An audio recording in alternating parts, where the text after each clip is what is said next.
Hi, while we were discussing depression, I had mentioned that having depressed mood or sad mood can lead to sad thoughts. The reverse is also true. Having sad thoughts, whether you have depression or not, can lead to depressed mood. That way, the thought and the mood can reinforce each other. Let's look at an example today. Welcome to Mindscape Matters, a channel to discuss mental health and more. I am Dr. Mohan Raj and I'll be with you as we discuss the various facets of mental health. Once there was a hotel in a city. Let's call it Hotel A. And the hotel is a 5-star hotel which is 15 years old.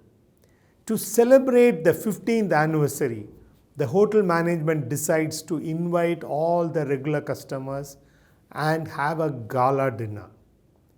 The dinner is getting ready. Let's go to the kitchen to see what's happening. The kitchen is very busy. The chef is going around supervising all the work. As the work is getting over, the chef starts tasting each dish. There are 86 dishes and he starts from one end. Now he tastes them and says, very good, excellent. As he tastes, he keeps appreciating them and going forward. At one dish, he tastes and suddenly his face changes. He's upset. It was a katrika curry, a brinjal curry, and it has not come out well. He thinks, I can't even get a katrika curry properly. What kind of chef am I? And then he goes to the next dish which is done very well, but he's not able to shake off the katrika from his mind. He just mumbles, good, it's done well. And he goes to the next dish. He goes dish after dish which has all been done very well, but he appreciates in a very low tone. He just says, yes, it's good, good, very good. And keeps going, but all the time his mind says, I'm not a good enough chef.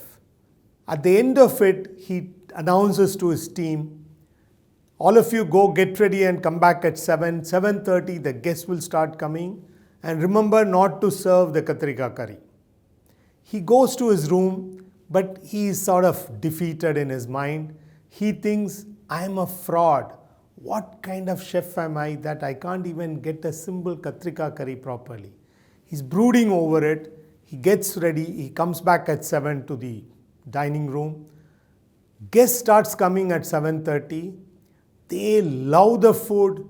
They rave about the food. They congratulate the chef using all kinds of praise. They say it's wonderful. Never tasted anything like that. This is superb. That is superb. He nods at them, faintly smiles. In his mind, he thinks they do not know how bad a chef I am. If only they knew the story of the katrika, they would not be praising me. I am a fraud. I am an imposter, is what is running in his mind. The dinner comes to an end by 11:30. Everybody goes home happily except one person. The chef returns to his room having negative thoughts about his ability and his capacity. The same city, there was another hotel. Let's call it Hotel B. That is also a 5-star hotel, and coincidence, they are also having their 15th year anniversary. And they have also decided to invite all the regular customers and throw a gala dinner for them. One more coincidence, they are also preparing 86 dishes. Let's go to the kitchen. The kitchen is busy and the chef is going around. This is a different chef. Let's call him Chef B compared to the Chef A in our previous story. Chef B is going around supervising the work. At the end of their work, Chef B starts tasting each dish. He appreciates as he tastes. He says, excellent, well done, good job. And he keeps going until he reaches one particular dish where he's taken aback because the dish has not come out. You would have guessed it. That's again a katrika curry, brinjal curry. And for a moment he is taken aback. Then he says, fine, don't serve this. It's not come out well. and goes to the next dish which has come out very well, and he says, excellent. Continues appreciating his people, saying, good job, excellent, keep it up, and he tastes all the 86. At the end of it, he tells his team, excellent job, 85 of 86 have come out well. I appreciate all of you. Pat on the back for all of us. Now let's go get ready, come back and enjoy ourselves. It's time to relax. He goes to his room. He's feeling extremely happy that he and his team have done a good job. He goes, rests, gets ready, comes back at 7. 7:30, the guests start coming in. They like the food, they love the food, they rave about it, and they call the chef and tell him that such a wonderful food, they've never had anything like this. The chef enjoys their adulation. He already knew that he has done a good job. Now on top of it, when people praise him, it feels doubly good. He enjoys the evening. At 11:30, the dinner gets over. Everybody goes back home happy, including the chef. Now what happened? In both hotels, similar things happened.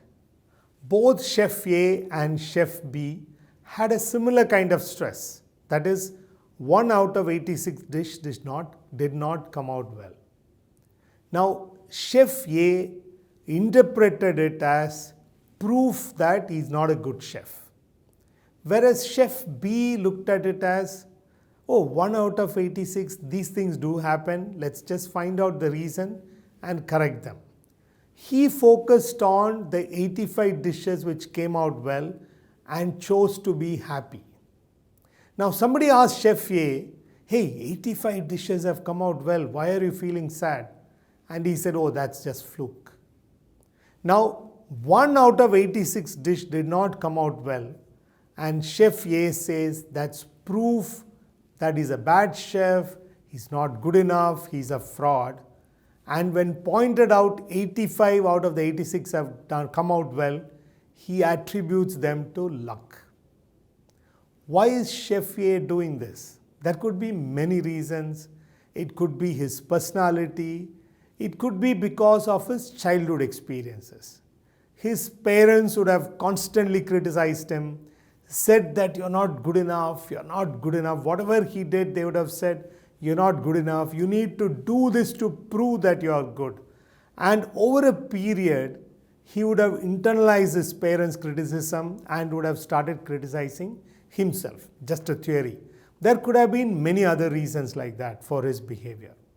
Now, similar to these chefs, life can present us with lot of things day after day, lot of small stresses. The way we interpret them, the way we perceive them, the way we think about them can decide the way we feel. There is a type of therapy which looks at how we think and how it makes us feel and whether there are any errors in our thought, that is cognitive errors, and whether we can have alternate way of thinking to make us feel differently. Now this therapy is called cognitive therapy, which later became cognitive behavioral therapy. We will look at cognitive therapy in detail at a later video. Now some of you might ask, isn't too much of positivity a bad idea? If you are looking at everything positively, you will not become realistic. And when you are not realistic, how will you realize your mistakes and correct them? Now, if you take Chef B, he's not going to let that one dish go away. He's going to look at why this happened, what is the cause, and how can we correct it. But he has not allowed that one dish to color his mood because he looked at the larger picture of 85 out of 86 has come out well and he chose to be happy. He's not going to let go of that. Whereas Chef A let that one mistake color his mood. That is the point which we are trying to make in this video. Thank you for watching this far. If you like this video, please tell 4 of your friends. Tell them there is a Tamil version also. Stay tuned because Mindscape matters. Bye.